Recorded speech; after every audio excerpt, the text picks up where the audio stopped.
বুধবার নিষ্ঠা ও ভক্তির সহিত অনুষ্ঠিত হলো বিশ্বকর্মা পুজো। বিশ্বকর্মাকে দেব শিল্পী বলা হয়ে থাকে। কথিত আছে বিশ্বকর্মা দেবতাদের সমস্ত রথ এবং দেবতা ইন্দ্রের বজ্রসহ অস্ত্র তৈরি করেছিলেন। বিশ্বকর্মা কথার অর্থ সমস্ত কারিগর।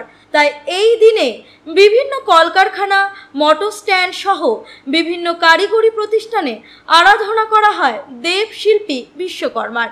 এদিন অর্থাৎ বুধবার গোটা রায়গঞ্জের পাশাপাশি রায়গঞ্জ কুলিক নিউজের অফিসেও শ্রদ্ধা ও ভক্তির সহিত পুরোহিতের মন্ত্র উচ্চারণের সহিত পুজো করা হয়। এদিনের পুজো অনুষ্ঠানের উপস্থিত ছিলেন Kulik TV managing director Papiya Sarkar সহ অন্যান্য সাংবাদিকেরা। রায়গঞ্জ থেকে বিথিকা পালের রিপোর্ট, কুলিক নিউজ।